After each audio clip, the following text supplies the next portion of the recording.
students, good morning. Today I am going to explain active and passive voice. As I have told you prior video, what is voice? Voice means होता है वाच्य. Means when I speak anything to anybody, then it is either in active voice or in passive voice. या तो वो sentence active voice का होता है या पैसिव वॉइस का होता है. या and it is a very, I think, important topic for conversation in English grammar. So I have explained what is voice and what is difference between active voice and passive voice. I have already explained in my prior video. So today I want to explain active and passive voice.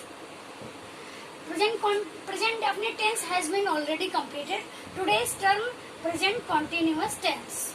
And in affirmative, I explain short rule of this active passive voice.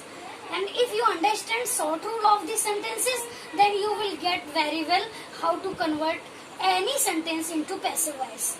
And first of all, just see it. Object plus HV means हम कोई भी sentence active का sentence लिखा हो तो हम उसके active के ऑब्जेक्ट को जब पैसिव में कन्वर्ट करेंगे तो हम इसलिए हमने पहले इसमें ऑब्जेक्ट लिखते हैं. उसके बाद ऑब्जेक्ट के बाद हम ऑब्जेक्ट अगर हमारा सिंगुलर नंबर है तो इज, और अगर आई है तो एम, प्लूरल नंबर ऑब्जेक्ट है तो आर. ऑब्जेक्ट के अकॉर्डिंग हेल्पिंग वर्ब लगाते हैं, फिर मेन वर्ब की थर्ड फॉर्म लगाते हैं और उसके बाद जो एक्टिव का सब्जेक्ट होता है वो लास्ट में पैसिव में लिख देते हैं. ठीक है. और there are some important rules for learn active and passive as how to convert active passive. If you want to convert very well, then some important rules you have to learn very well. As third form of main verb is used in any kinds of passive voice in every sentences. For example, they are writing a book. As I have told you that it is a present continuous tense, so they are writing a book. It is an active sentence of present continuous, and you have to change it into passive voice. So I start a book. A book is a object of active sentence. When I starting convert into passive, then object become subject, a book, because it is a subject of singular number, so helping verb is come. A book is इसके बाद writing, चूंकि यहाँ write main verb है, इसके साथ ing लगा हुआ है, तो इस ing को हटाने के लिए हम being का यूज करते हैं. जब हम पैसिव वॉइस में कन्वर्ट करेंगे तो इस ing की जगह यहाँ पर हम being लिखेंगे. और main verb write, it is a main verb, so I have written main verb, third form of main verb.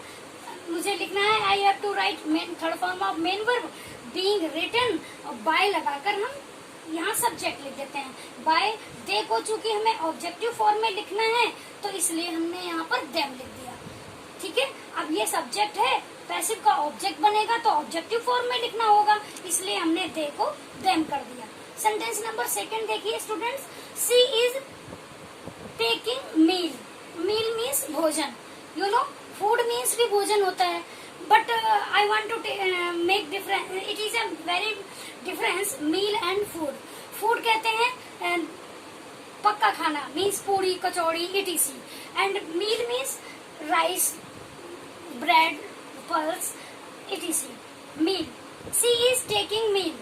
अब हम इसको चेंज करेंगे पैसिव में, तो meal यहाँ से स्टार्ट करेंगे. It is a object of active, become the subject of passive. So meal इसके साथ मेन वर्ब की हेल्पिंग वर्ब की singular number helping verb is, meal के साथ is, being third form of main verb taken, by. अब चूंकि इस subject को हमें ऑब्जेक्टिव फॉर्म में लिखना है तो हर लिख दिया. Just like third number sentence, I am not plucking the flowers. It is a negative sentence. These two sentences are affirmative and third sentence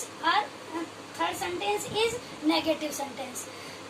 If this sentence want to change in passive voice, then starting from object, the flowers became subject of the passive voice, because subject is plural number, so are helping verb comes with plural number subject. The flowers are अब ये सब आपका negative है active का sentence, तो passive भी negative ही बनेगा।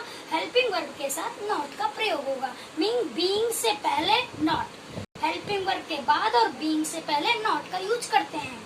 The flowers are ये समझ गए ना स्टूडेंट्स कि यहाँ पर मैंने आर क्यों यूज किया है, क्योंकि ये सब्जेक्ट प्लूरल बन गया। फ्लावर्स हैं, बहुत सारे फ्लावर्स हैं, तो आर हो गया। सिंगल वन फ्लावर होता तो इज हो जाता। The flowers are not being plugged. Plug के second third form past participle जब हम लिखेंगे तो ईडी प्लग्ड हो जाएगा, और बाय लगाकर आई को ऑब्जेक्टिव केस में लिख दिया में।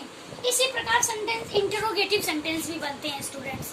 Interrogative sentence first type means helping verb पहले लिखी हो कि am I not reading a novel, क्या मैं एक उपन्यास नहीं पढ़ रहा हूँ, और उसको हमें पैसिव में चेंज करना है तो हम ए नॉवेल लिखेंगे, इसके लिए हमें इज लगाना पड़ेगा। Is a novel not being read by me, interrogative sentence. यदि आपका एक्टिव सेंटेंस इंटरोगेटिव है तो पैसिव में जब कन्वर्ट होगा तो वो भी इंटरोगेटिव ही बनेगा। इसी प्रकार डबल इंटरोगेटिव होता है। Why are you playing the chess? आप शतरंज क्यों खेल रहे हैं? ये डबल इंटरोगेटिव सेंटेंस है। Why क्वेश्चन वर्ड से स्टार्ट है, तो जब हम इसको पैसिव में चेंज करेंगे तो why इंटरोगेटिव वर्ड जो होता है what, where, when, why, वो उसको वैसे कि एज इट इज लिख देते हैं। why है तो why लिख दिया। why अब सेंटेंस है why are you not playing the chess? आप शतरंज क्यों नहीं खेल रहे हैं? तो जब हम इसको पैसिव में चेंज करेंगे तो why is, अब शतरंज चूंकि सब्जेक्ट सिंगुलर नंबर सब्जेक्ट है तो helping verb is, question word, उसके बाद हेल्पिंग वर्ब जिसे हम एचवी कहते हैं शॉर्ट में, हेल्पिंग वर्ब इज, उसके बाद ऑब्जेक्ट आ जाएगा चेस। नॉट अगर आपके सेंटेंस में है तो नॉट लगा दीजिए।